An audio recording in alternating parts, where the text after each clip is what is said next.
Welcome everybody to today's workshop. I guess the subject of today's workshop is going to be self-love. So we have Mae Yan here. She is an occupational therapist and breakup and relationship coach, and she runs her own coaching program. And currently she is based out of Abu Dhabi. So she's here today to kind of present on some different types of ways that you can care for yourself and different ways that you can kind of embrace different parts of who you are. And more specifically, we'll be covering the 5 principles of love and how we can apply them to our lives. So if there's anything that I missed, I am sure that she will fill it on that. And without further ado, we're gonna give the time over to her. Awesome, thank you, Jed. All right, thank you everyone for joining us today, and thank you to the Asian Mental Health Collective team for helping to organize this event so we can meaningfully engage in community during this time. So again, my name is Mae, and today's topic will be self-love. The presentation is called Discovering How to Love Yourself.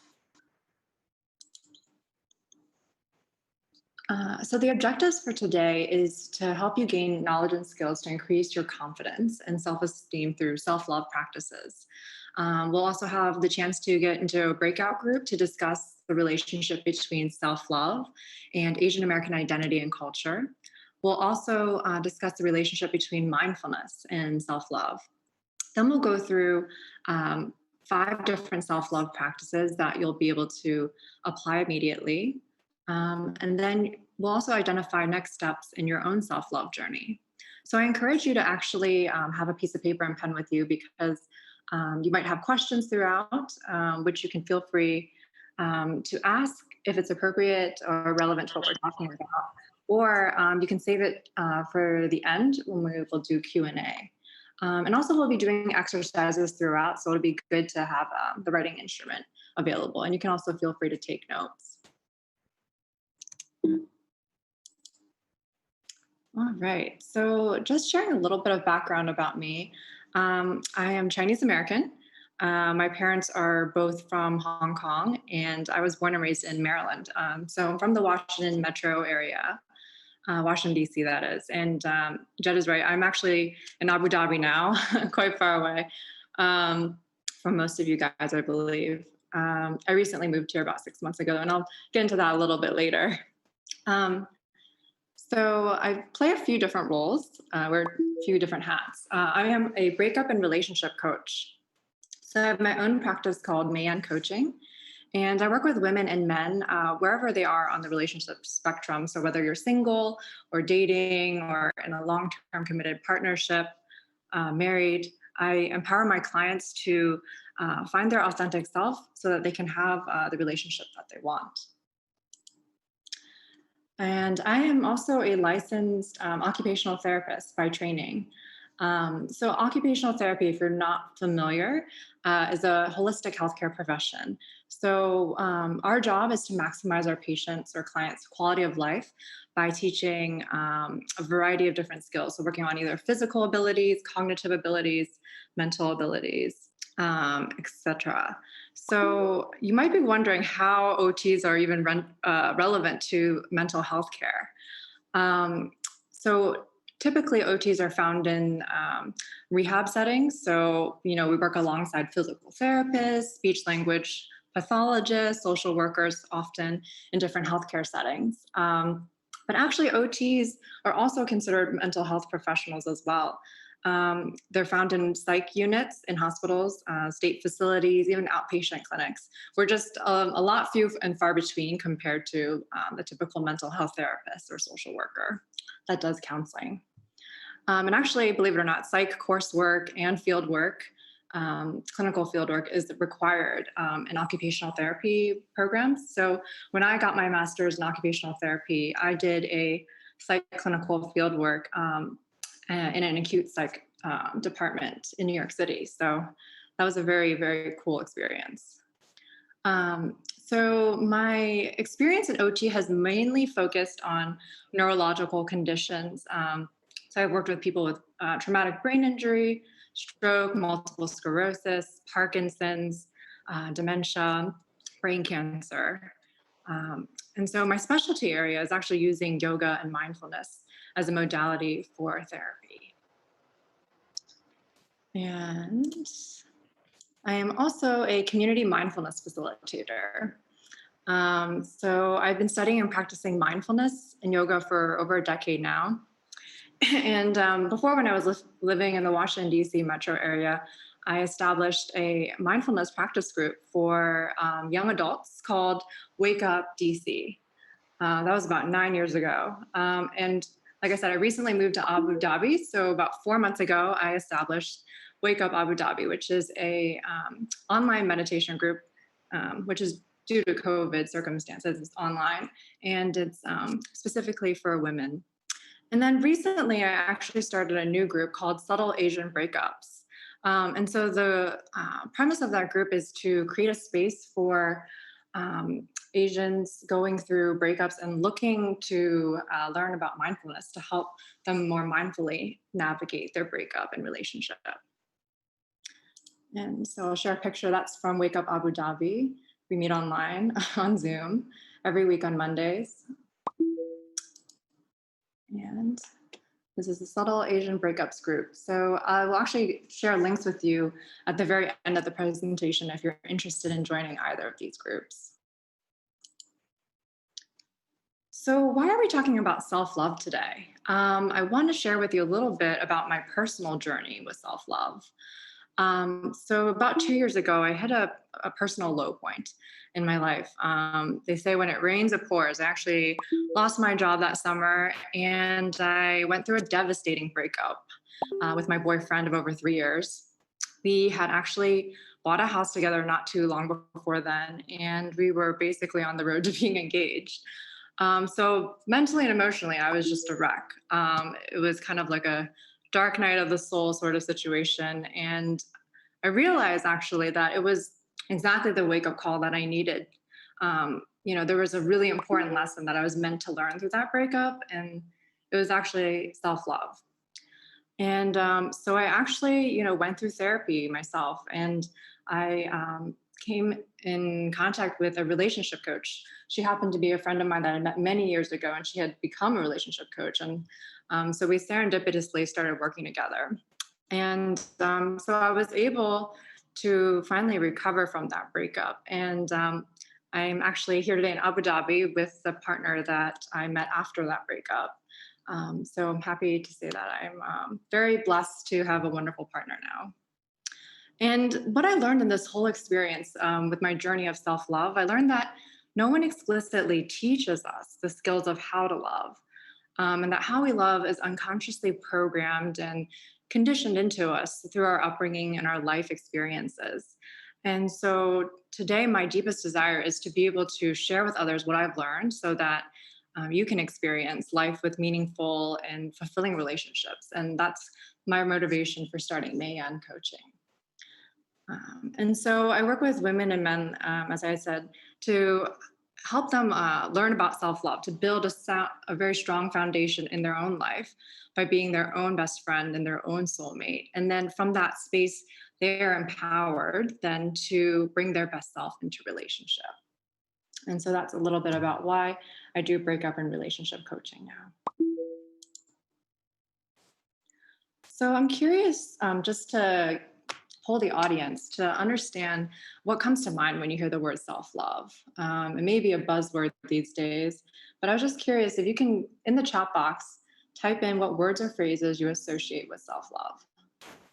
Because I think we all have a general idea of what it is, but I just wanted to check in. All right. Very active group here. So self-affirmation, self-compassion, yep. Self-care, radical acceptance, and acknowledging of the self in the present moment. Self-respect, becoming more whole as a person. We see a lot of self-care again. Spa day, music, acceptance.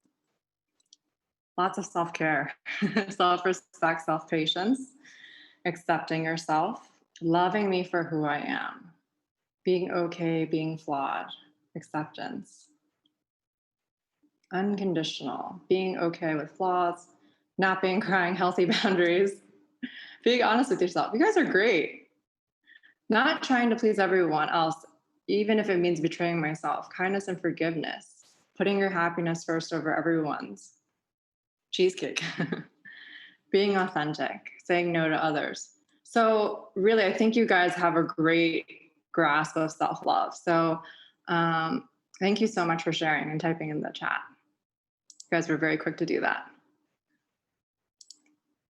So you guys really hit the nail on the head. So these are some of the phrases or words that come to mind when we talk about self-love. So mindful awareness, knowing what's going on in your whole body, and being able to tend to that. Compassion and kindness, forgiveness, being non-judgmental towards yourself, self-care. That's a really big buzzword today. Setting boundaries. That's something that a lot of you guys mentioned. Yeah, and just a little note about setting boundaries. Setting boundaries is defined as the process of recognizing what you value and paying yourself that respect by honoring and valuing your needs. So it means that only you can really meet your needs, right? Other people won't necessarily do that for you. And so we'll learn a little bit later in exercise that in relationships, when you express your needs, it's actually an opportunity for someone else to be able to honor your needs and values. So it's really a give and take there. And then we talk about belonging to yourself. So feeling comfortable and at home with who you are, all flaws and imperfections. So here's kind of the flip side or struggle with self-love that we might often encounter to some degree or spectrum in our life, right? So low confidence, low self-esteem, doubt, fear of rejection, shame, feeling unworthy or unlovable. And so today, as part of the objective of our presentation, is to give you a better idea of how to manage some of these issues with the self-love practices. So just a brief note on what self-love is not. So self-love, it goes deep, actually it's more than just self-care, right? We often equate self-love and self-care, but it goes quite deep emotionally. So it's the path of learning to love yourself unconditionally, and giving yourself permission to be you, right? So it's not empty or shallow praise.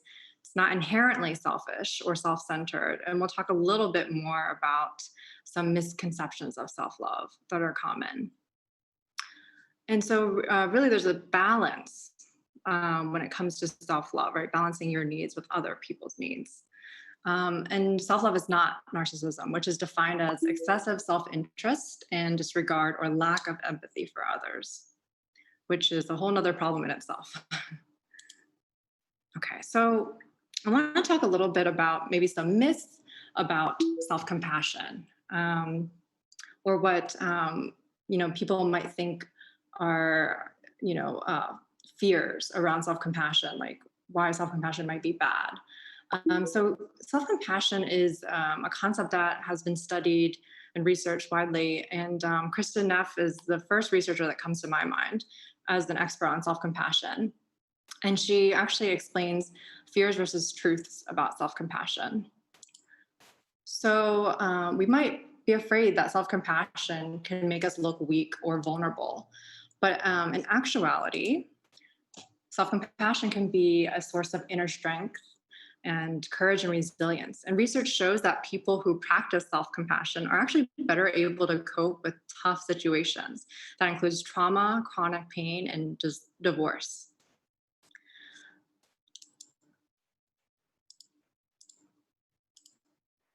So some of us might be afraid that self-compassion is self-indulgent, but actually it can lead to long-term health and well-being. So research shows that people who practice self-compassion engage in healthier behaviors, including exercising, eating well, and drinking less.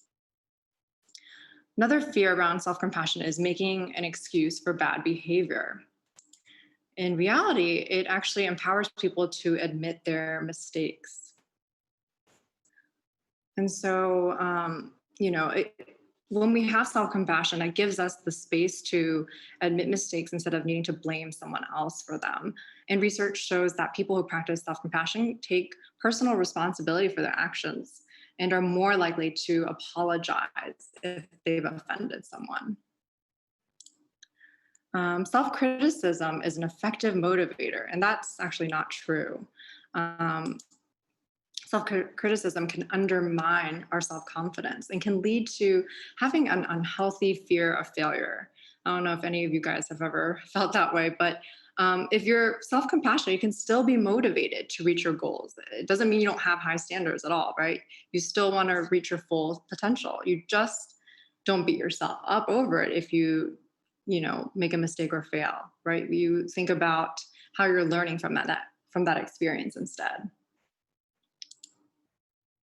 So we're going to talk about some concepts that are at the intersection of self-love and Asian American identity.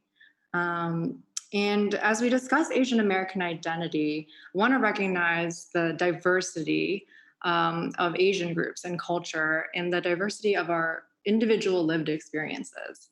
Um, and so, how we relate to our Asian American identity or how we experienced it growing up falls on a spectrum. So, what I described here is just some of the ways that may describe the Asian American experience.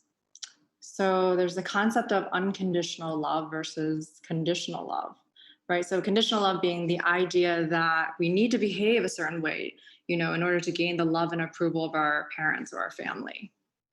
And one way that conditional love might show up is in perfectionism. So striving to be perfect in every way, but recognizing that that is actually very destructive and can increase the risk of developing identity issues or mental health issues.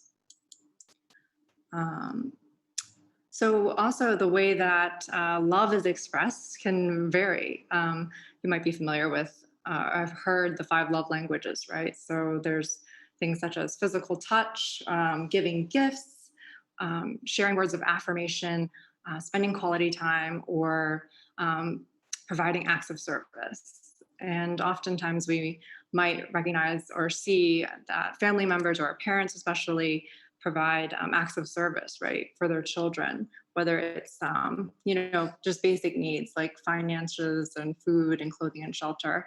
That tends to be, heavy in the Asian American culture. And that's not to say the others did not exist in your upbringing. So it really just depends on your experience.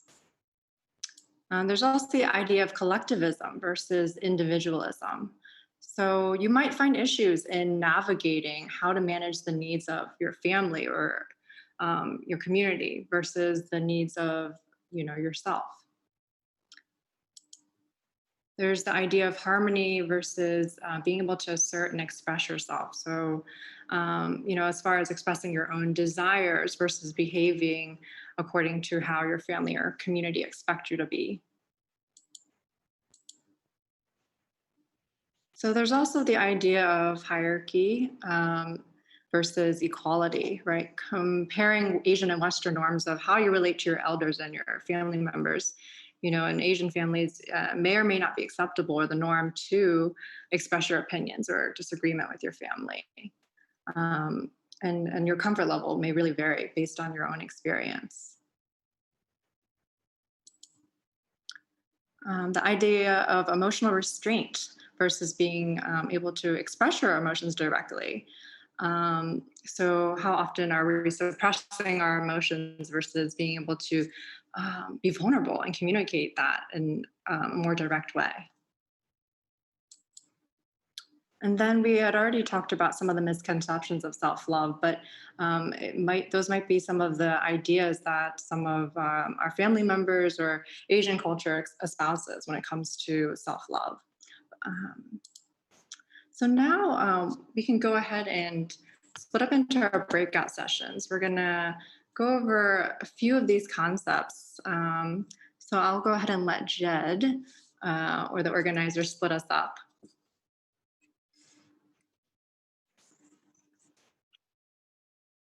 Awesome. All right. Is everyone back from the groups? Yes. Okay, awesome. Great. All right. So you guys should be able to see my screen now, right? Yep. Okay. So awesome. Welcome back, everyone. I think that was a really awesome, productive conversation. And thank you, everyone, for your deep sharing and vulnerability. So I'll go ahead and resume our presentation. I just wanted to start off the second half of this presentation with one of my favorite quotes that I share with my clients as a coach. The quality of your life is in the quality of your relationships. And it begins with the most important relationship in your life. And that's the one that you have with yourself. So, hence my mission and purpose to promote self love. So, now we'll talk and transition into the topic of mindfulness for the second half of the presentation. We're going to get into mindfulness and also a little bit about the neuroscience behind mindfulness.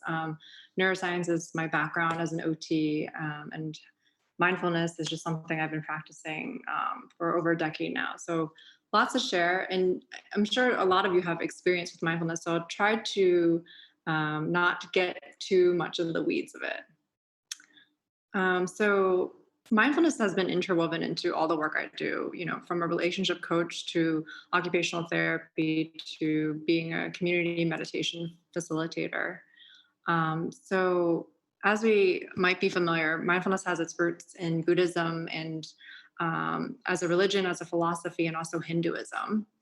Um, and mindfulness as an Eastern practice and concept became popularized in the West through academics and Western meditation teachers.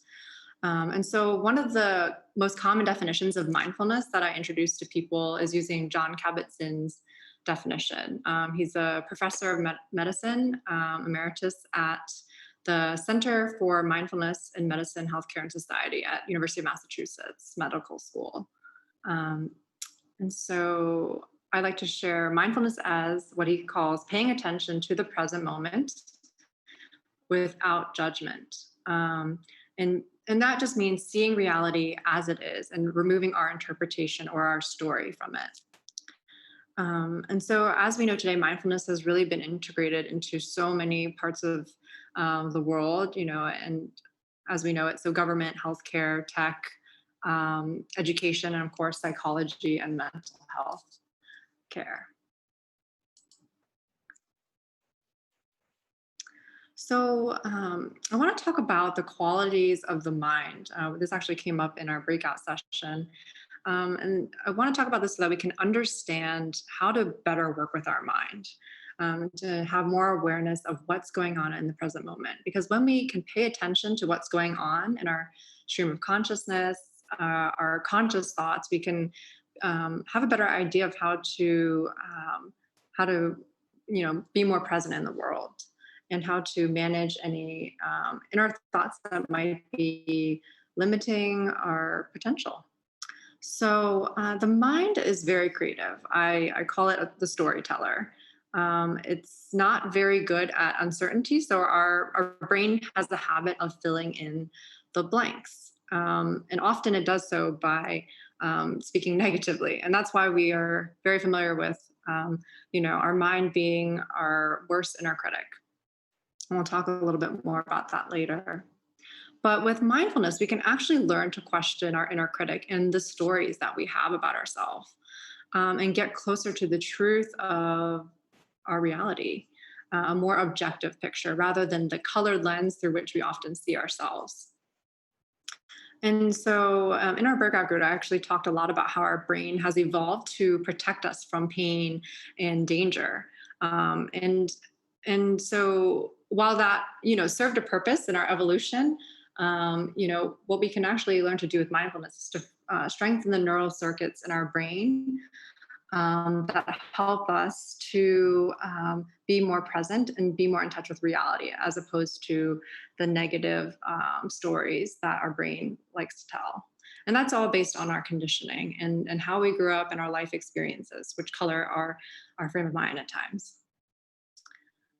And so basically, in order to learn how to be more mindful and learn how to see things as they are, we can practice observing our thoughts. And we'll actually get into an experiential session with meditation in just a little bit. So, the great thing about our brain is that it's what we call plastic. So, neuroplasticity just means that our brain is capable of changing. Even until the day we die, our brain can still change. So it is never too late to learn something new. Our brain is capable of creating new neural pathways, and the more that we practice something, the easier it is going to be to execute that task.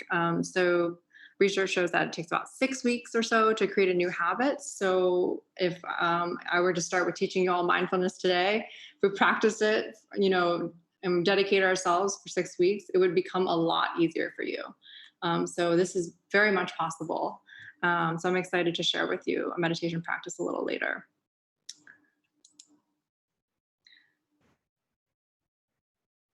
So in this session, we're going to learn about paying attention to our mind, right? And we're going to also learn specifically to pay attention to our feelings. Because when we understand our feelings, it points out what we're actually needing. And when we can fulfill our own needs, we don't have to worry so much about someone else fulfilling them. We can take better care of ourselves. All right. So you guys might be familiar with the different parts of the nervous system. And this is, so there's basically two parts of the nervous system, the sympathetic nervous system and the parasympathetic nervous system. This is a little bit getting into the neuroscience behind how our mind works. And breathing is actually one way we can kind of tune into the present moment. And that's why I'll be sharing with you meditation and breathing exercise. And so the breath is one way that we can regulate our nervous system and learn how to, on purpose, turn on the parasympathetic nervous system, which is the system that allows us to rest and digest, or essentially relax. And it's really cool because breathing is the only physiological function that we have that we can do either consciously or unconsciously. And it can be because right now we're all breathing without even thinking about it, right? So that's our nervous system that's already taking over. But we can learn how to pay attention and breathe on purpose using diaphragmatic breathing or belly breathing to help us induce relaxation. And that's when we activate the parasympathetic nervous system. Okay. So I want to ask you guys a quick question, pop quiz. When you inhale fully, what part of your torso expands the most? Is it your chest or your belly? When you inhale fully. In the chat, can you just put in, is it your chest or your belly that expands the most? Just want to make sure you guys are still following along with me. I'm getting a lot of chest. A little bit of belly. Okay, actually, no, it looks like a 50-50 split. Depends on your breathing style. Okay, so so you guys are really funny. What I'm getting at in this pop quiz is when you inhale fully, you're inhaling fully, that's the opposite of shallow breathing. So what I'm focusing on is what I call diaphragmatic breathing, or belly breathing. So that actually means that your belly is going to be rising more than your chest. When you're breathing from your chest, that's actually like this, right? Or breathing with your shoulders, that's shallow breathing. So what I want to teach you today is diaphragmatic breathing. So your diaphragm, I'm going to stand up a little bit, is right around here, okay? So we're going to learn how to do belly breathing to learn how to relax and come back to the present moment. All right, that was fun. Okay, so I don't need to bore you all with the benefits of mindfulness. The list is ever growing, but just to give you a sense, research is just blowing up now with mindfulness interventions, showing all the things that it can do for you, your physical health, your mental health, your cognitive health even. So a short list of benefits: reduced stress and anxiety, reduced rumination, reduced depressive symptoms, reduced emotional reactivity, improved well-being, improved immune functioning, improved working memory and focus, improved cognitive flexibility. So There are many, many more benefits, but that's just a little sample. And I think the biggest one that I wanted to just kind of point out is reduced emotional reactivity. With mindfulness and with meditation, if we can learn to create space between a stimulus and our response to that stimulus, then we can create a healthier relationship with stress and anxiety in our lives. And so we can learn to do that with focused breathing and belly breathing. So I basically talk about mindfulness as a skill, right? So it's almost like a muscle that you can exercise. So the more repetitions that you do, just like in the gym, you can get better at it, and it becomes a lot easier to do. It just takes effort and practice.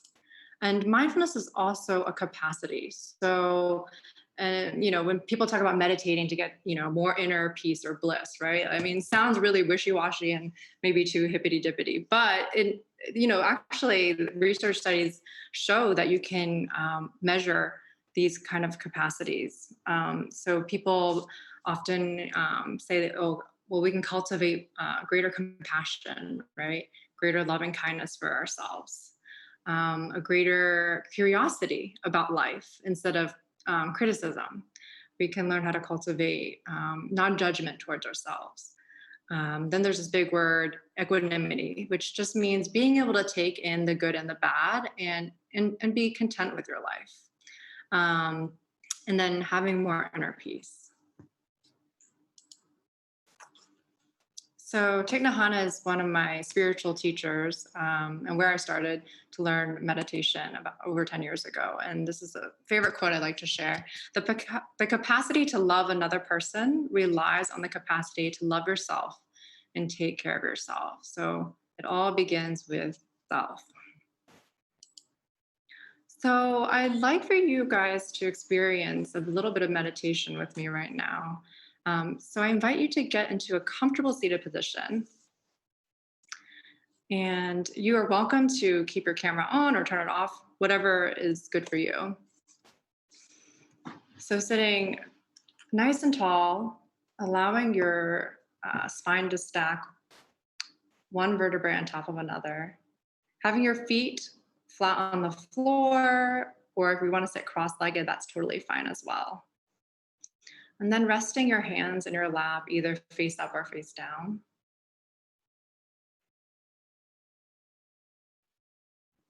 And you are allowed to keep your eyes open, half open, completely closed, whatever's comfortable for you.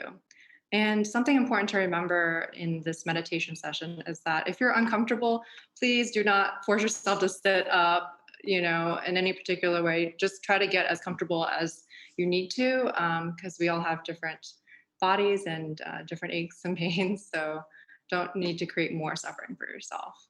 Just feel free to readjust as needed.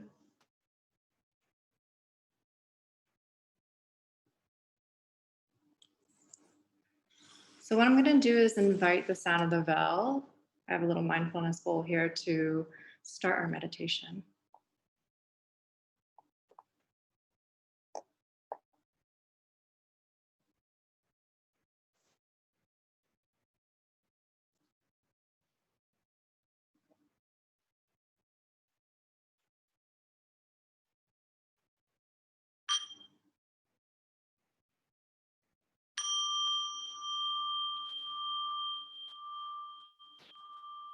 As you listen to the sound of the bell, I invite you to come back to paying attention to your breath.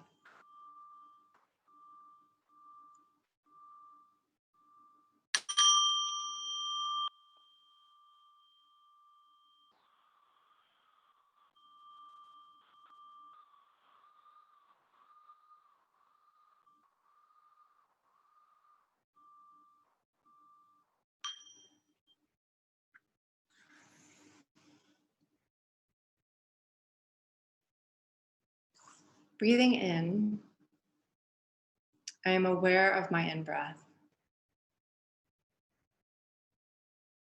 Breathing out, I am aware of my out-breath. In and out.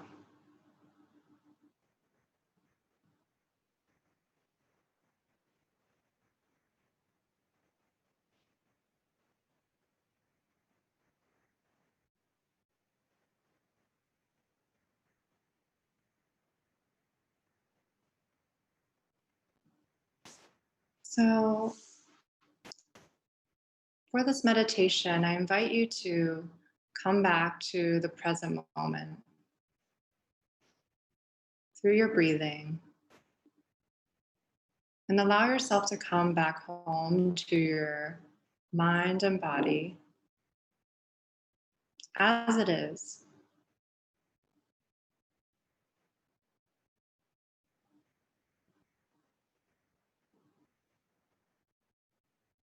And so, allowing yourself to just observe the mental chatter that might be going on in the background.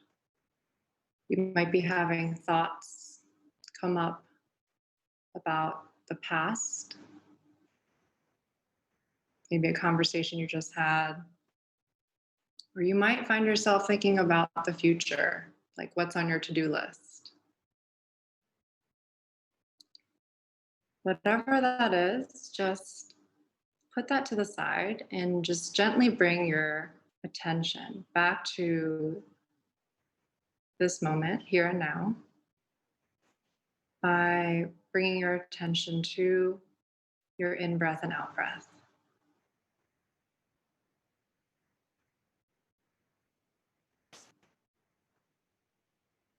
So sometimes it helps to have a mantra to bring your awareness back to your breathing. So you can say, breathing in, I am aware of my in breath all the way through. Breathing out, I am aware of my out breath all the way through. In and out.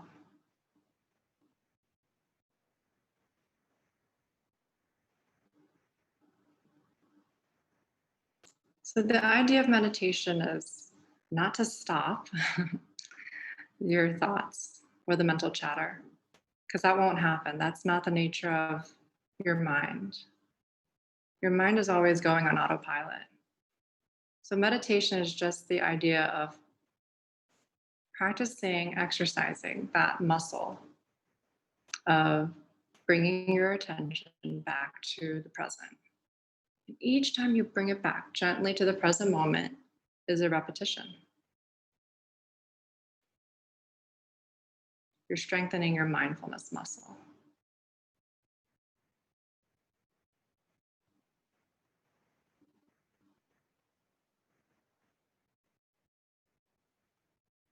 So there's no need to judge yourself for how much your mind is going off. No need to get wrapped up in the stories or your inner critic talking in the background. Just allow yourself to be.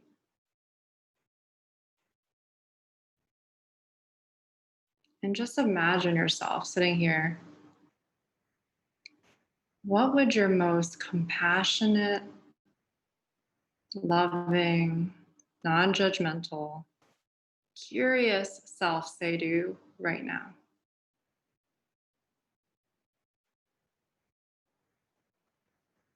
I imagine it would be cheering you on, especially if this is your first time doing meditation.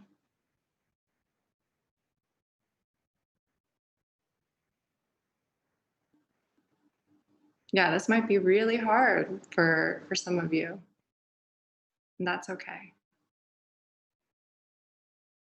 Because depending on what happened before you even came onto this call or what else is going on in your day, your family, around the world, it's all there. And it doesn't mean that when we meditate, we forget about all those things. It just means we learn how to relate to it in a different way. By creating space, by creating a loving container to hold all that is going on with you, with compassion, with loving kindness.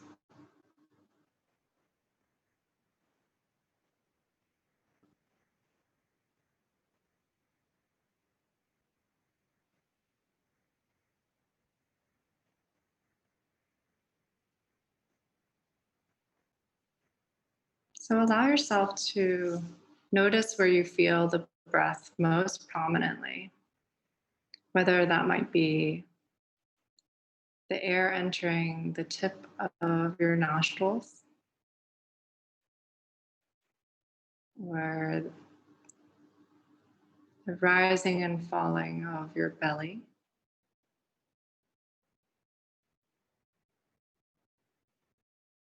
or the air as it reaches the back of your throat. Wherever you might feel that breath, just notice it, pay attention.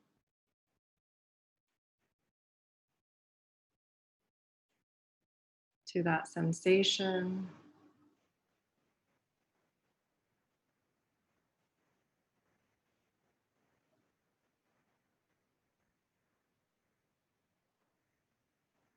And just allow your breath to come naturally. No need to control it. You just get to pay attention to it as it is on purpose. That's all meditation is.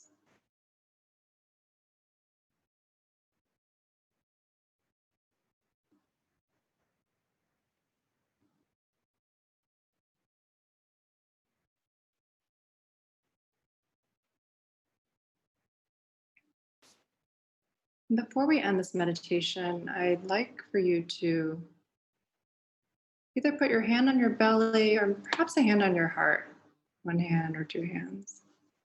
And just noticing if you can feel your heartbeat.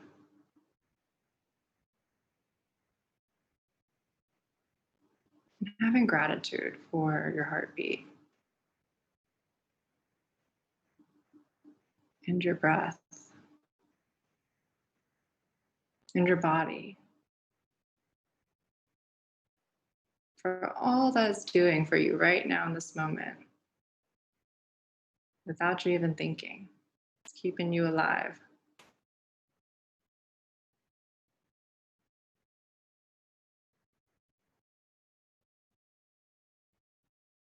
Thanking your body, thanking yourself for trying this meditation with me.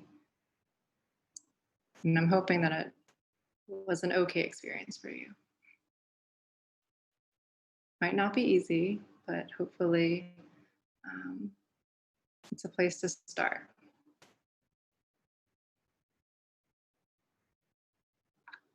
So you can now gently rest your hands in your lap.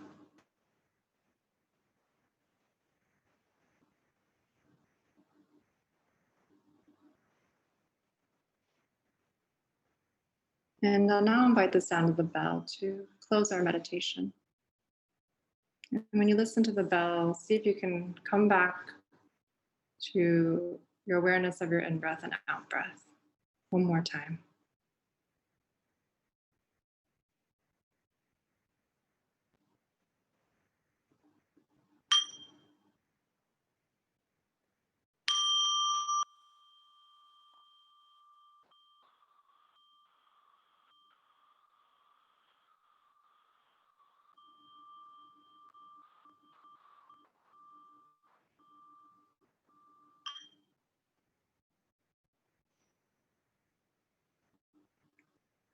So I invite you to now open your eyes and bring your awareness back to the room.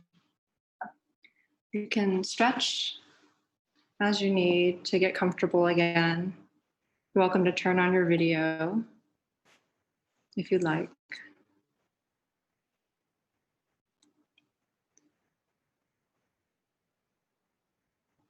So, how was that for you guys? I'm curious.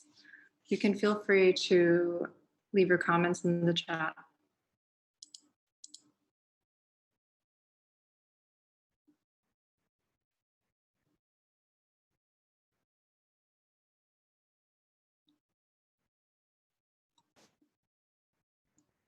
Awesome. Lots of great comments. Yeah, so there's some questions. Are you supposed to train yourself to belly breathe all the time? Not necessarily. Not necessarily. That's a great question. So belly breathing, just breathing from the diaphragm allows us to activate the parasympathetic nervous system, which then allows us to relax. It creates that relaxation response in the body. So no, actually you have to pay attention on purpose to be able to breathe from your belly, because typically we're not doing that.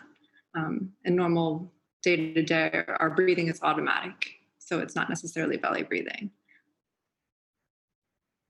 But the point is you can use belly breathing to help you relax. So if you find yourself needing to calm down before, something important, you can use a few belly breaths to tune back in. All right.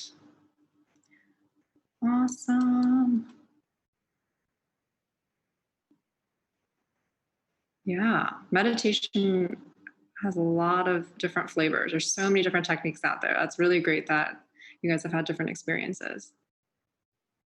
Drinking coffee before meditation isn't the best. You can definitely feel your heartbeat then, right? Love all the comments, guys. Thank you so much. All right, so I'm going to go back to the presentation. So finally, we're getting to the part that you guys might be interested in, the 5 A's of self-love. And so the 5 A's is based on David Rico's book. He's a psychotherapist, and he talks about the 5 keys to mindful loving in adult relationships. And the 5 A's, they are attention, paying attention, they're acceptance, appreciation, affection, and allowing. And so we'll do simple exercises with each of these concepts. So the first A is attention. And these are actually my interpretations of the 5 A's. So when I say pay attention, it means paying attention to what you're needing right now. So you probably are familiar with this hierarchy of needs, Maslow's hierarchy of needs. And when I talk about paying attention, I mean paying attention with mindfulness. So being non-judgmental towards what's going on inside of you. And when you look at yourself, can you ask yourself, what am I needing right now, right? So if you are in touch with your needs, then you are better able to take care of yourself. Very, very simple concept. And so it's a good practice to actually assess your needs, right? And in the various categories. And especially what we're going through right now with being quarantined and lockdown, we might need to do this check-in a little bit more often than we realize, to help us realize, okay, are we actually meeting all our needs, or how can I better meet my needs? So it starts with the basic needs at the bottom and then goes all the way up to achieving your full potential. Okay.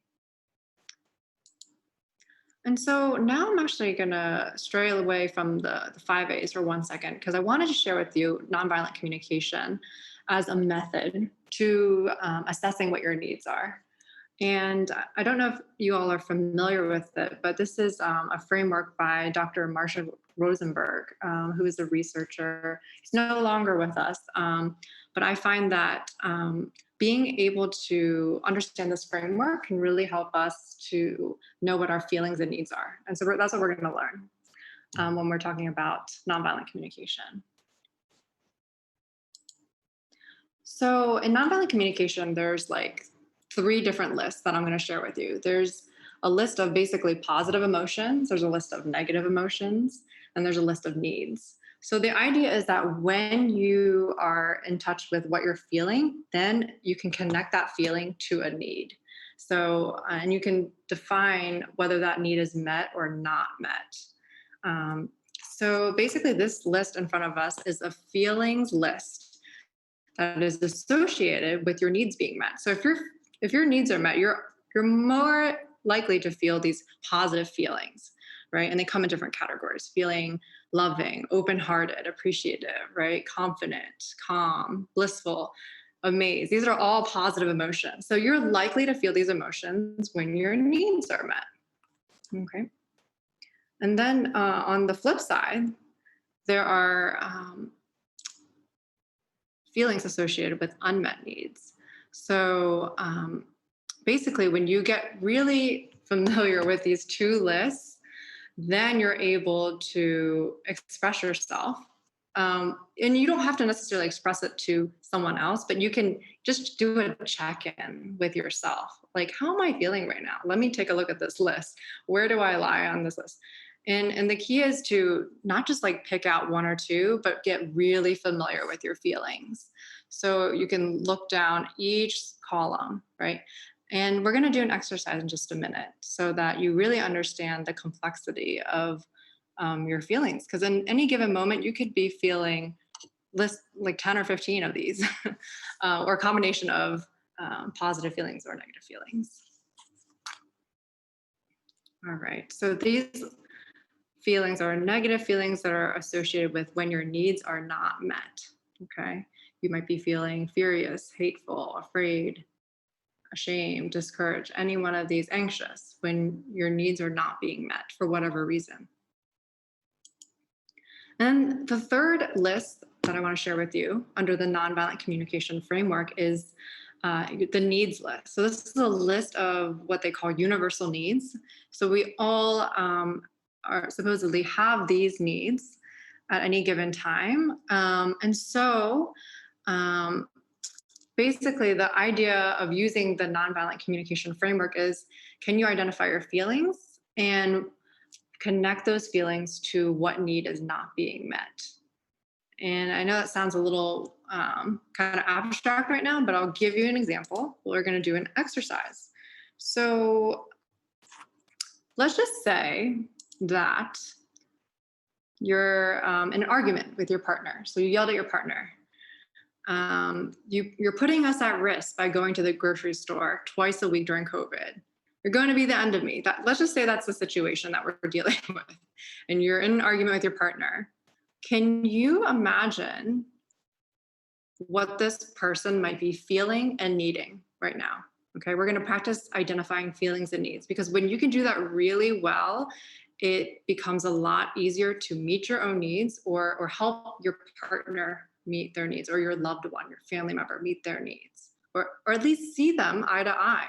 Like, what are they needing? How can I help them? How can we manage this conflict? That's the whole idea behind nonviolent communication.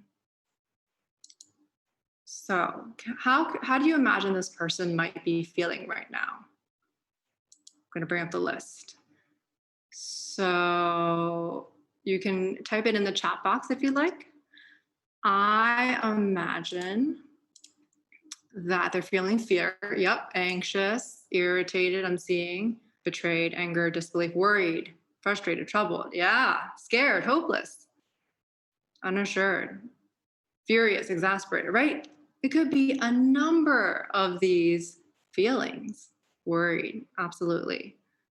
Jittery, distraught, absolutely. You guys are great at identifying the needs. Identifying the feelings. So now I just switched the slide. We're looking at a list of needs. What needs do you think are not being met right now? That person that is feeling worried, anxious, scared, what need is not being met? Can you pull that from this list? You can type it in the box. The person is needing maybe care, safety, comfort, empathy, yeah, trust in their partner, stability, support, connection, yeah. I'm gonna go ahead and say to be seen, right? To be seen, to maybe have a shared reality with their partner, all right, under connection. Mutuality, great one, exactly. Right? Is my partner even seeing what I'm seeing? Are they valuing my safety and security when they're going out to the grocery store that many times a week, right? So you see how this is helpful, right? When you can be very concrete by identifying what is not being met in that moment. I like that. Someone said this is a game changer. It changes the concept of meeting you where you're at for me. Yeah. So the idea is that when we know what someone is needing, then we can work with them by making a request, right? So the idea is, in this situation, maybe with that one partner that's really scared, they could make a request to their loved one, whether it's their family member, their partner or sibling, hey, would it be okay if maybe we ordered groceries for the next couple weeks so that we don't have to go out and expose ourselves because grandma lives with us, right? So we don't want to, put her in danger, right? That's when you get to the next step, right? You identify the feelings, then you identify the needs, then make a request, make a concrete request, something that can actually be met. Okay. And that was an example I gave you of making a request. Can we order groceries, right, for the next couple of weeks? And then that person can have the choice of meeting that need or maybe proposing something else. Then at least the conversation is still going, right? That it's not, hopefully it's not ending at this friction between two people, right? But at the end of the day, when someone says no to you, it's because they're trying to meet their own need, right? So we, using this framework, learn to understand that everybody has needs that need to be met. And sometimes we're not able to meet someone else's needs because we're trying to meet our own needs.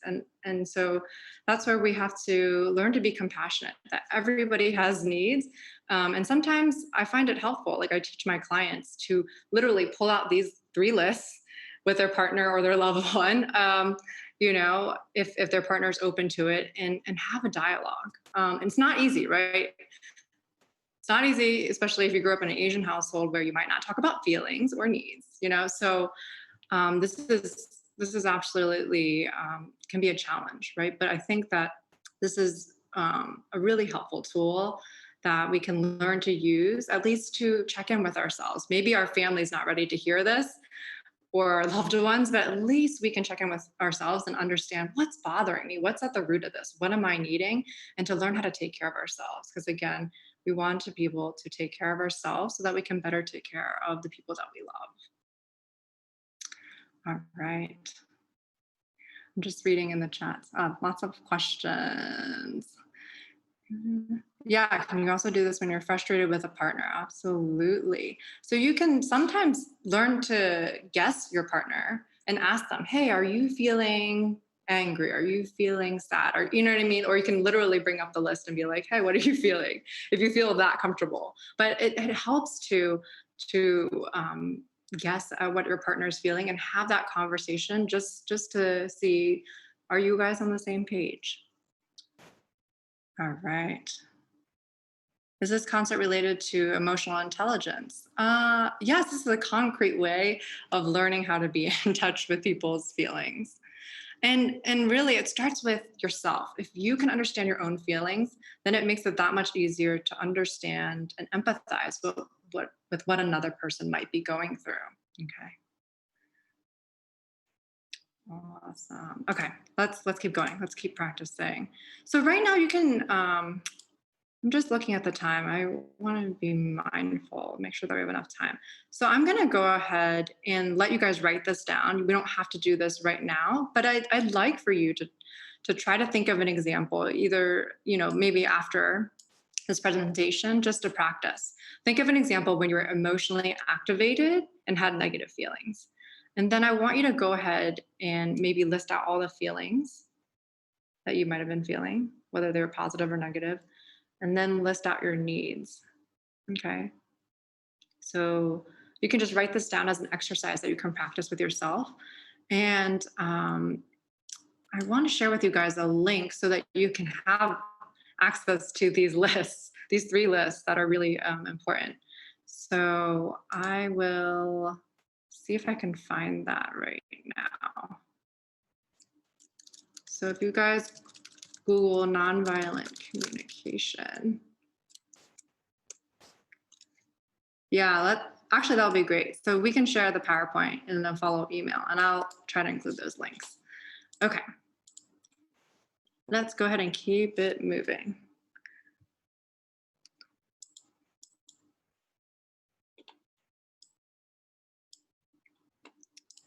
All right. So we're going to talk about the second A, and that is acceptance.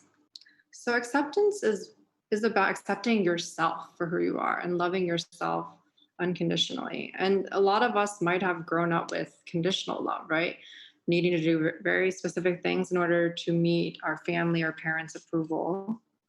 Um, and so this is really coming back to you. Can you first accept who you are?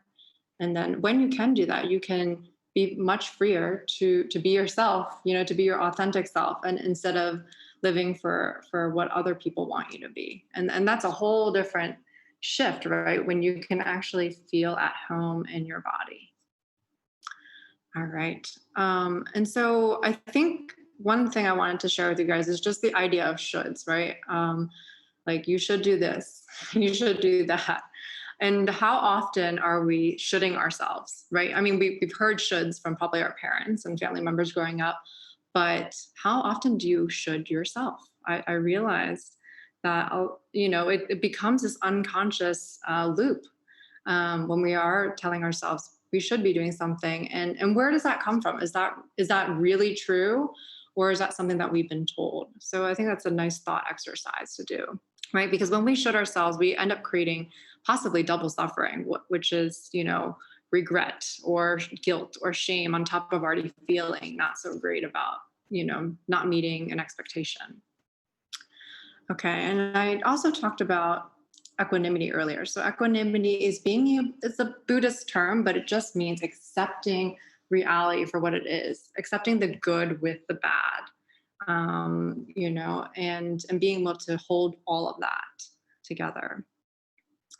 And the key to self-love and how this relates to relationships is that you have to accept and love yourself as you are before anyone else can accept you. Because if you're trying to be someone else, who is that partner really getting to know? Are they getting to know the real you or something else that you're projecting? And that takes time to learn, and I think it is a work in progress. We're always going to be, figuring ourselves out and trying to get to the truth of who we are.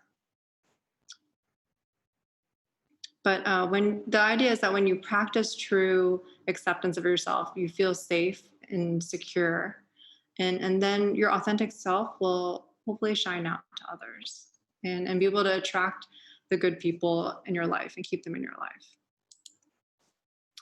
So I wanted to share with you this idea of the true self or your authentic self. You might also hear out there, and this idea of the true self comes from internal family systems therapy, which is a psychotherapy model. And I find that it's really cool because all these characteristics, which they call the 8 C's of your true self, really connect to what I've known about mindfulness for a long time now, right? When we're able to be mindful, we are curious. We are curious about our situation instead of critical.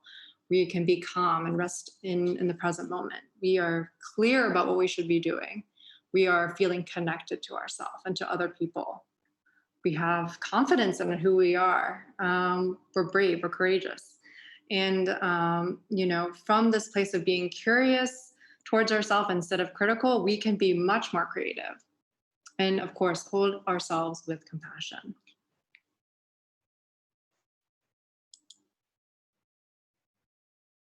So there's the idea that, our inner critic creates a lot of pain and suffering. Our inner critic is that the voice in our mind that tells us what we can't do. And so, in our meditation today, I kind of alluded to imagine yourself as your true self, your most compassionate, loving, kind, wise, brave, curious, non-judgmental self. And if you can inhabit that mindset, then that's one way that you can kind of learn to quiet the inner critic, or at least question it, so that the inner critic doesn't have so much power in your life.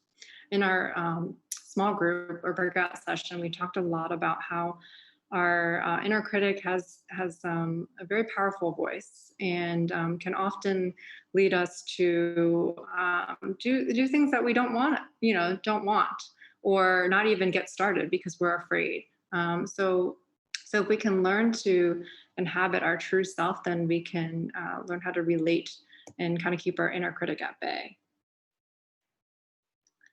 And our inner critic can actually come in many different forms, according to internal family systems therapy. So these are just a few of them. And there's actually a quiz that you can take that kind of outlines, okay, which one of these inner critics do you have in I guess your psyche, or that run your life. So it's really, really interesting because we talked a lot about perfectionism in our small group. But there's these other parts of us, including the taskmaster. So I'll kind of go through these real quickly. Taskmaster is basically someone that has to work really hard to be successful. The guilt tripper is basically the inner critic part of you that always makes you feel guilty for something that you did, even if it's not necessarily wrong. The molder in you is the critic that basically says you have to behave a certain way to win people's approval, right? It could be your family or whatever culture in your community that you're trying to adhere to. And the underminer is the inner critic that basically says you're never good enough, you're going to fail.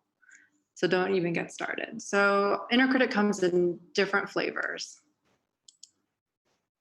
Okay, the third practice of self-love is appreciation. And so there's a saying, what you appreciate appreciates.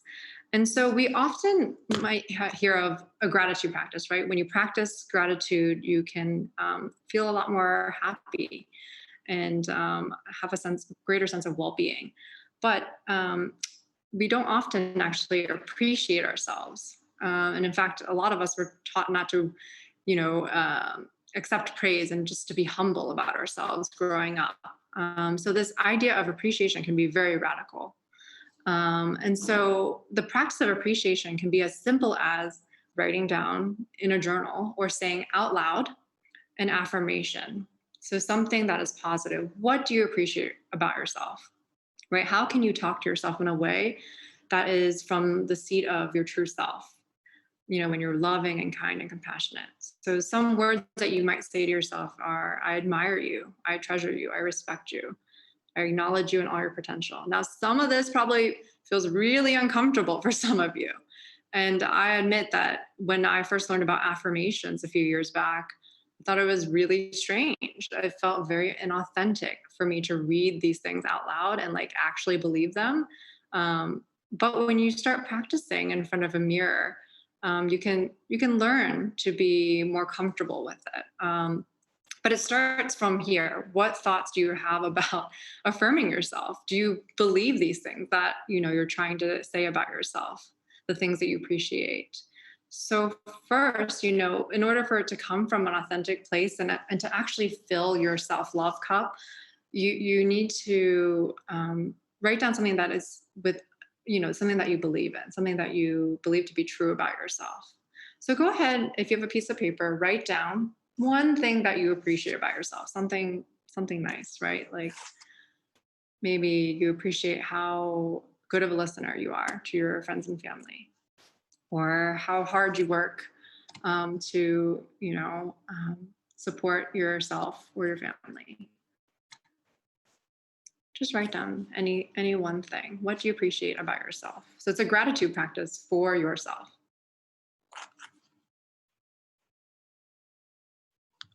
I'm going to just check in with a chat box to make sure that I'm staying up to date with people's questions. Okay, awesome.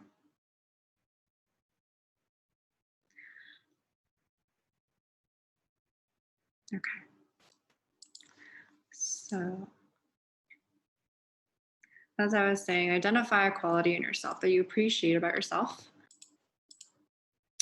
or others, or you can even think about something that others appreciate about you, something that maybe your best friend would say about you. I think that's really nice too, to remember, because again, a lot of us grew up not really being praised or, again, receiving praise very awkwardly, not knowing how to say thank you for when someone compliments you because you didn't grow up with that.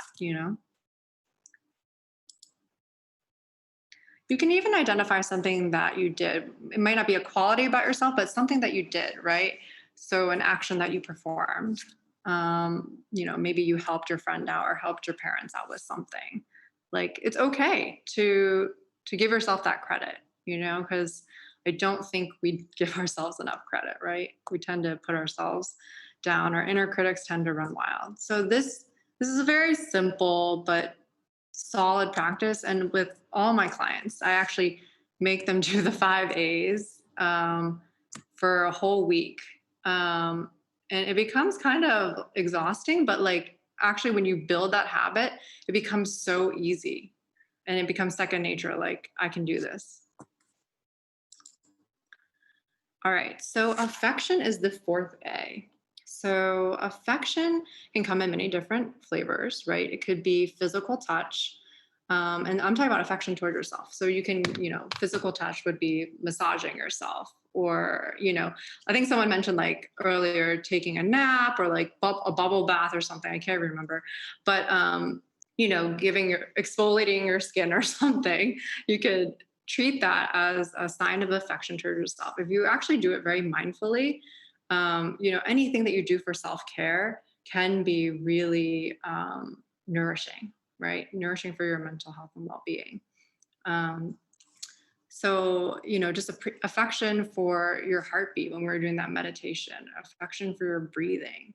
I know it might sound like really strange, but like if you wrap your head around it, like this is something you can appreciate about yourself.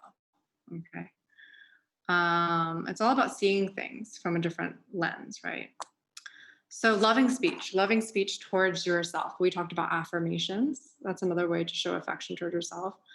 And actually, going back to the physical touch, I did want to mention, because I do have a background in yoga as well, positive and intentional physical touch towards yourself can also have a very calming effect on your neurological system. So sometimes I even teach my patients or clients to do things like a hugging meditation, right? It might seem really silly, or just like we did earlier, putting your hand on your heart.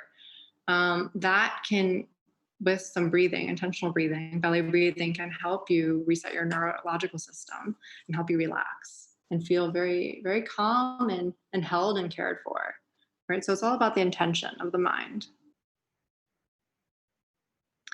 And let's see. So loving actions towards yourself, right? All the things that we talk about, self-care, treat yourself, those can be considered loving actions, right? Doing something nice for yourself, and really about intentionally building that into your routine, because who is going to fill up your self-love cup? You're responsible for that, right? So make sure you have some tools in your toolbox. And another exercise I like to do is imagining your inner child. So I have these cute pictures of kids here, because when you imagine yourself as your 5-year-old self, you tend to be really kind to your 5-year-old self, right? If you're having a rough time or a difficult day, going through something tough, try to imagine yourself as your 5-year-old self, and what words would you say to your 5-year-old self to, either show empathy or affection? What would you do? What would you give yourself a hug? Give your 5-year-old self a hug? Maybe, yeah. So how would you treat that 5-year-old self of yours? I think the answer is a lot kinder than maybe your adult self when you're suffering. So I really like that mental exercise. I encourage you guys to try that. Right? Go ahead and write it down. I think it's a helpful one. So affection. So you can go ahead and either quickly do this right now or just write down a note, because we are running a little bit low on time. But so again, using positive words of affirmation, calling yourself, even literally calling yourself honey, beloved, dearest, darling. All these things I actually use with my clients when I do meditations with them, so that they can learn to really be in touch with the hurt parts of themselves. And how can you talk to those hurt parts or suffering inner critics? All of this is very helpful. And it's unique to each person, right? It doesn't necessarily, it's not for everyone, but these are some examples. And using positive touch with your full attention can also bring a sense of calm and care toward yourself when you're not feeling it. And like I mentioned, postures like hugging meditation or putting your hand over your heart. All right. I'm just reading through the comments. Yeah, dancing, movement therapy. Yeah, all of that. It's good stuff. Eating out, providing food, cutting fruits. My parents' way of showing love. Yeah, I've seen that in my lifetime. Okay. So someone asks, do you have any advice on how to communicate our needs with others if we struggle to bring up the topic? Great question. Great question. How do we communicate our needs? So the needs list is something that you can use, with yourself. You don't have to be public with like these feelings and needs lists. It might be very awkward with other people, but you can get familiar with that, and then just kind of share it in a layman's terms, right? You're not going to be like, hey, you're not meeting my need for shared mutuality, right? That sounds very awkward. But just like learning to take a look at that list and put it in your own words, and say, hey, like I'm feeling like I need this. I need to feel comfort. I need to feel safety. I want you to understand my point of view. That's what I'm needing. And so it takes time, absolutely, to learn how to communicate your needs. And that can be a whole nother lecture in itself. Okay. So number 5, the fifth A is known as allowing. So allowing yourself to be who you are. It's a radical idea, isn't it? Because we have grown up with a lot of shoulds, and not only from our family but from our peer group, from society, the greater culture. So how can we do that? How can we be in touch with our true self? And so allowing is about feeling safe to be yourself and knowing and showing your needs and wishes, which is hard because we might have encountered difficulties with expressing our needs, especially if we're having to balance our needs with our family's needs or our community's needs. So I'm not saying that this is something that we can quickly figure out, but just the concept of allowing yourself to be who you are is, I think, something that we have to take step by step every day. It might be just like, what we call a radical act of self-acceptance, a radical act of setting a tiny boundary, right? So setting boundaries, I want you to realize this is an act of love. Because at the end of the day, if we don't hold up our own boundaries, no one will. And you're probably going to have issues if you're not able to acknowledge what you need and what you value, and hold that up. Okay. So, and when we're basically, the concept of allowing is that when we're kids, we need our parents' approval, we need our teachers' approval for survival. But as we become adults and grow into our own, we're not really taught to approve of ourselves. But this is the time to approve of yourself, to allow yourself to be who you are. It's the foundation to feeling safe and secure. And when you're safe and secure in who you are much more easily to relate to other people in a natural and authentic way. Being real, basically, is what I'm saying.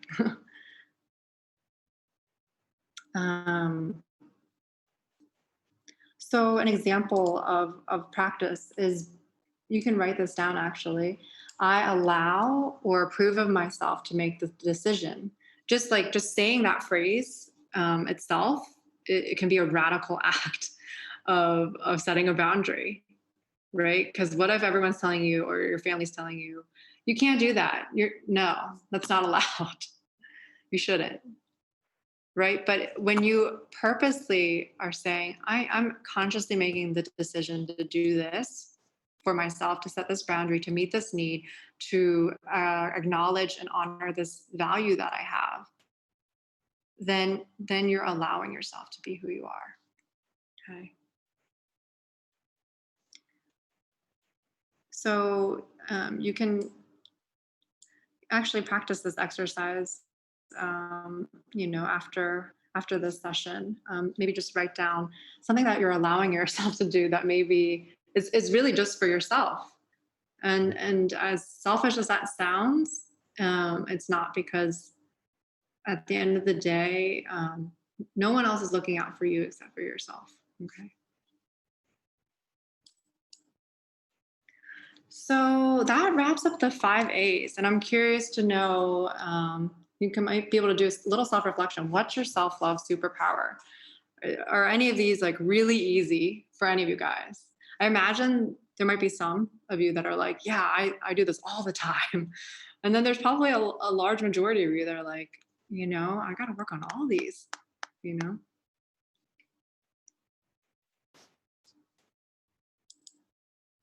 And so I want to close with a few questions for reflection, and we might be able to even have time to share these.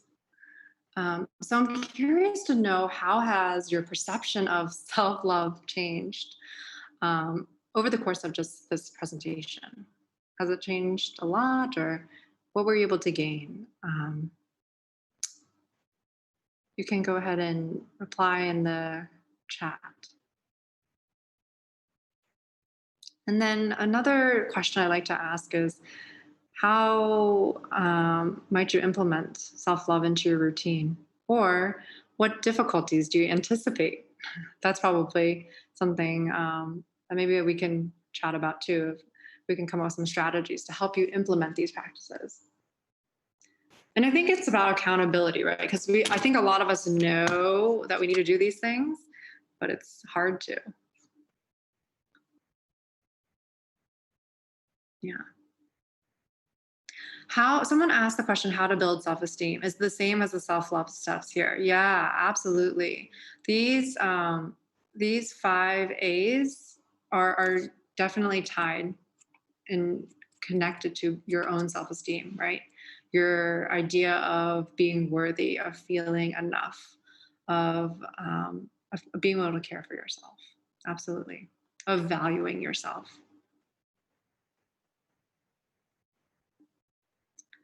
I realize that there's nothing wrong with me. Instead, it's more unlearning the unhealthy habits I've learned from my family and peers. Absolutely. You're preaching to me. Like that's what I teach, right? Like from a neuroscience perspective, we're trying to unlearn the unconscious conditioning that we have been brought up to kind of uphold.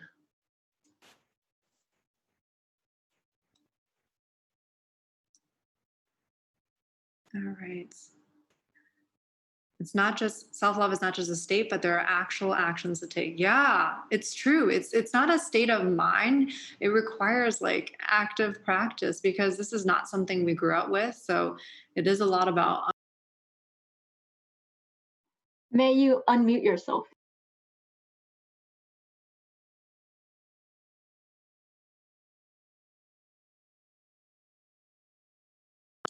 Hello? Can you all hear me? I don't even know how I muted myself. I think you guys can hear me now. Yeah, we can hear you.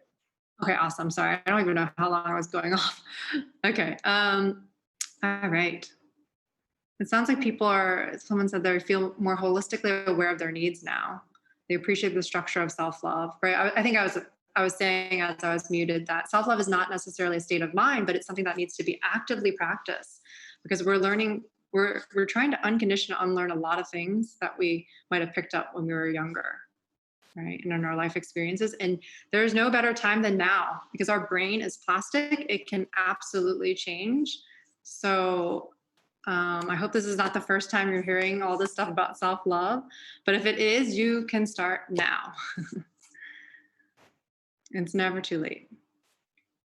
Okay, so people have learned about navigating communication, acknowledging your own needs. Yeah, hugging meditation. Okay, awesome. Yeah, so honestly, there's so many other points that we can discuss, like in real detail, that could become like 10 other workshops. So it sounds like you all learned a lot. So the next question is, what steps will you take? I know there's only a few minutes left, so I'm going to very, very quickly go through this. So I said practice daily. Neurons that fire together are wired together. That's just the science from the neuroscience. It's a phrase from the neuroscience perspective. That just means when you practice, you can build new neural pathways, and it becomes easier to do with time, with repetition. I also wanted to share with you guys, I mentioned earlier that I have an online women's meditation community that I started after moving to Abu Dhabi, and it meets online every Monday. So you guys can check that out if you want to get more meditation with me. It's free, and we meet on Zoom. So Wake Up Abu Dhabi is the name of our group because I am in Abu Dhabi. And working with a therapist could be a next step for you.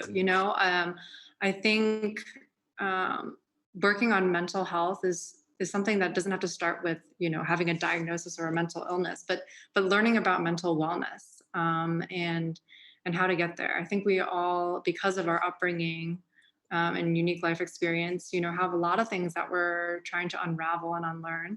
So I recommend that you can talk to somebody about that. It may help.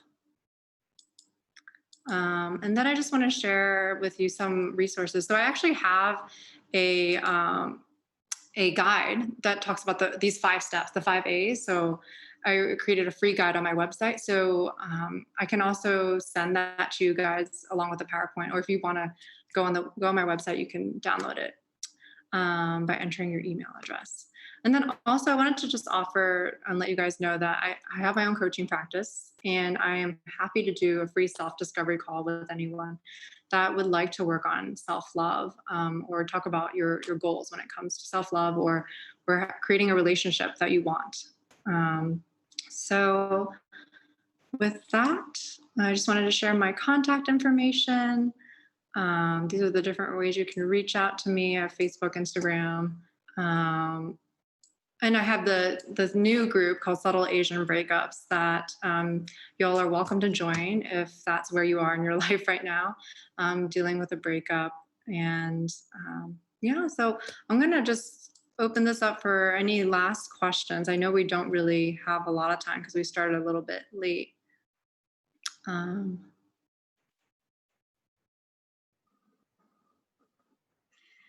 So May, I just copied some questions from earlier in the chat. I wanted to ask, I think someone wrote, how do we better practice adding more space between the stimulus and our immediate responses? So great question.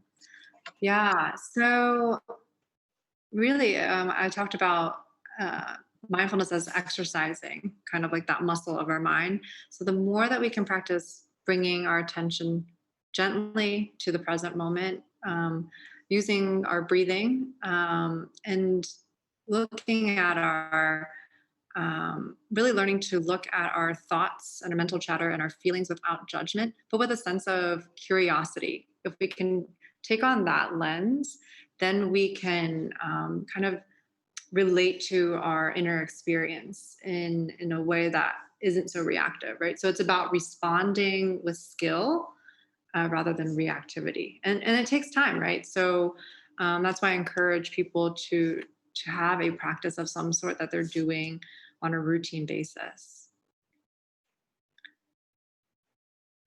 And actually, I'm actually doing a program right now, a coaching program that is focused on meditation using an app. And we are actually required to do a certain number of reps every day, like 40 reps or so. So it's really hard. It's very challenging, even for someone like me that's been doing this for over a decade. But it's absolutely, I've noticed such a huge difference in starting that program. So the app is keeping me accountable. Great. I have another question. Someone wrote, if the love you were given is conditional, is it still love? Is it still love? I think it's love. It's still love because people are only able to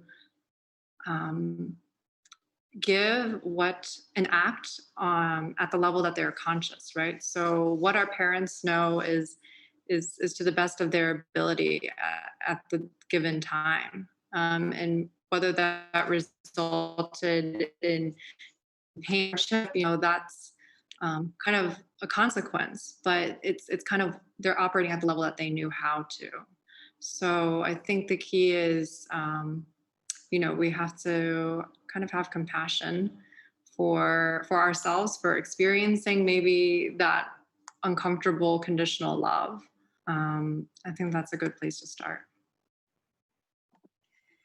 Okay, someone asked, how do you raise Asian American children today? What mistakes should we not repeat? Yeah, Broad question. that's a really great question. I myself am not a parent, but I imagine that incorporating some element of mindfulness in your parenting could help. And I think there's a lot of books out there these days. It's such a popular topic about how to speak to your children, because especially in all the breakout group conversations, a lot of us talked about what messages were received verbally or non-verbally from our family and loved ones that might have kind of hindered our ability to really prosper and to grow and thrive in a loving environment. So I think it starts with your words, because your words are very powerful, and your actions. So yeah, starting with compassion too, having compassion for yourself and recognizing that being a parent is not easy and it's not going to be perfect, but having an attitude of growing and yeah, if you can incorporate mindfulness into it somehow. And I'm sure there's lots of resources on that. Great, thanks. Someone asked, can you please elaborate a bit on people pleasing? So maybe a definition and what that can look like.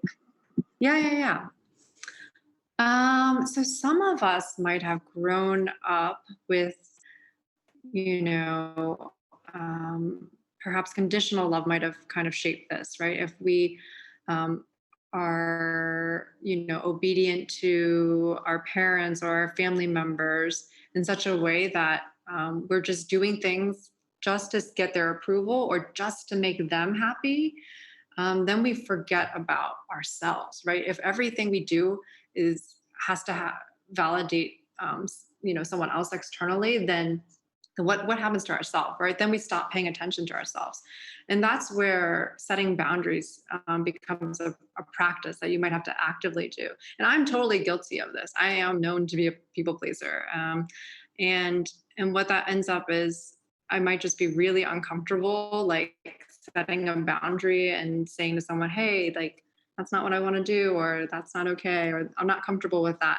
But like, what holds me back is that I might be afraid to like actually say what I need. And so then we start realizing the practices. How can I express what I need in a way that's not going to be mean, but in a way that's skillful? Okay, so being able to express your needs skillfully can help counteract people pleasing.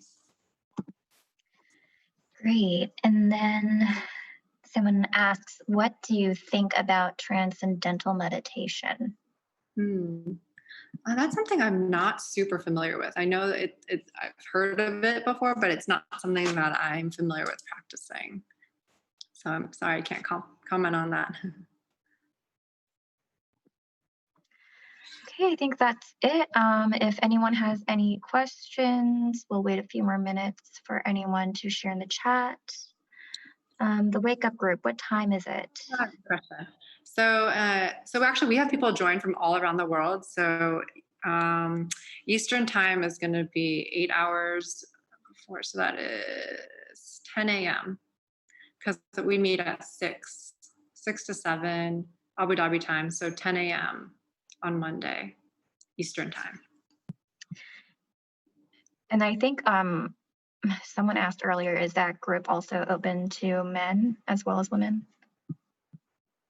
So interestingly enough, I made it only for women, because originally the yoga studios here, there are some that are women only because it's a Muslim country. But now that we're meeting online, it actually doesn't matter. But for now, I'm just keeping it a space for women. However, if in the future there is interest, I would totally be open to creating a different one. So please let me know if people are interested. Just let me know. I would be happy to consider that.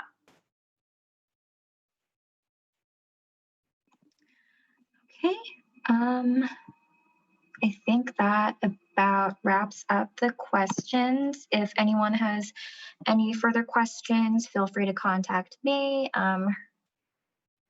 Yes, and her information is on the screen, as well as the PowerPoint. We will be sending that out to everyone who registered for this workshop. And also, we can add on any additional resources Mae has for us.